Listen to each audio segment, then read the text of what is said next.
Cateterismo vesical masculino. Após separarmos todo o material necessário, deveremos explicar ao paciente que procedimento será feito. Colocamos um biombo para garantir a privacidade do paciente e, após colocarmos o biombo, iremos descobrir a região perineal do paciente, mantendo o seu tórax coberto.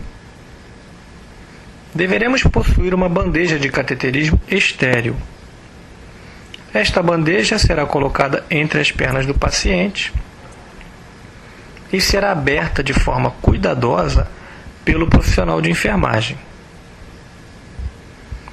Devemos observar que esta bandeja deve estar lacrada, garantindo assim a sua condição de estéril. Observaremos ainda que o profissional de enfermagem abrirá esta bandeja sem contaminar o seu interior.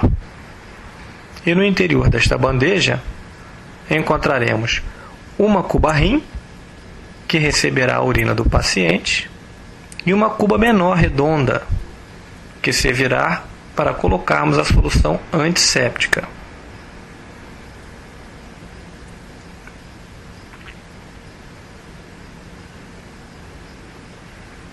Notamos então que a solução antisséptica é colocada na cuba menor, tomando cuidado para não contaminarmos o interior da bandeja. É necessário ainda 2 seringas de 20 ml para a cateterização masculina. A primeira seringa será preenchida com anestésico local geleia e a segunda será preenchida com água. Abriremos o catéter uretral de forma estéril, não contaminando o catéter e nem o interior da bandeja.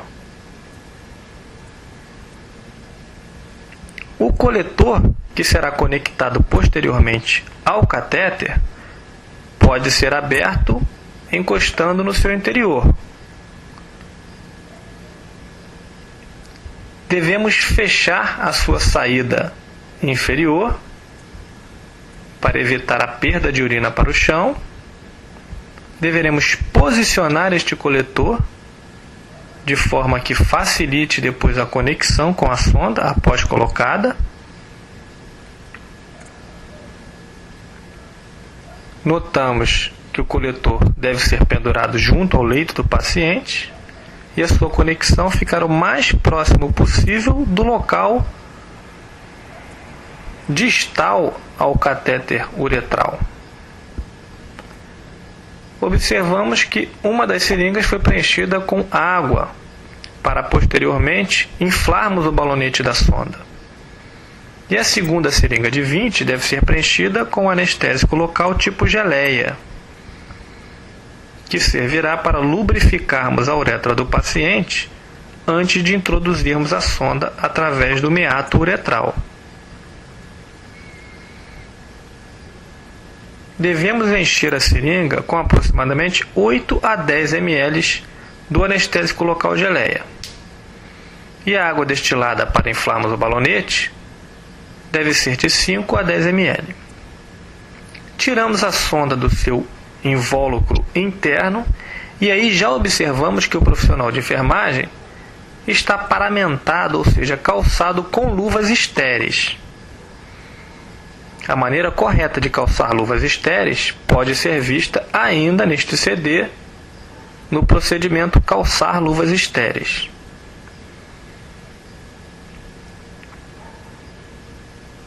Deveremos colocar um campo fenestrado estéril por sobre o períneo do paciente, com a fenestra incluindo o pênis do paciente. Aproximamos a cuba do pênis do paciente. O pênis do paciente deve ser segurado com a mão não dominante, no caso deste profissional com a mão esquerda, e deve ser colocado num ângulo reto perpendicular à pele.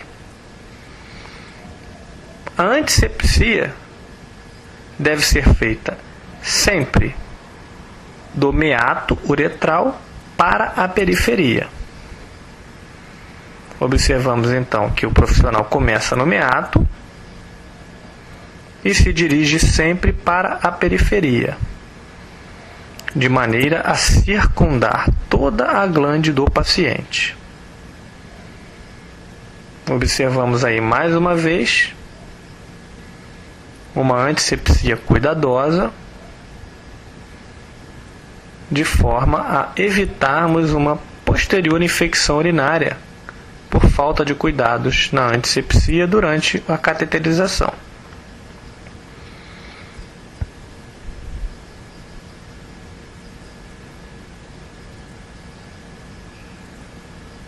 Observamos aí mais uma vez a antisepsia e, por último, a antisepsia no meato uretral.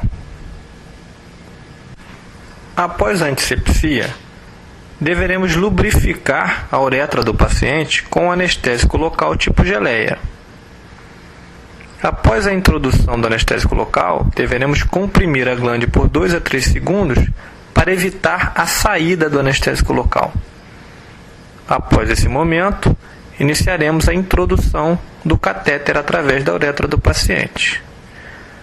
O catéter masculino deve ser introduzido quase na sua totalidade.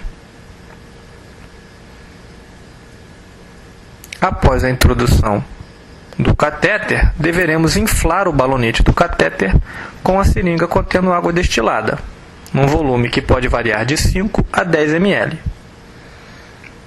Após inflarmos o balonete, faremos uma leve tração no catéter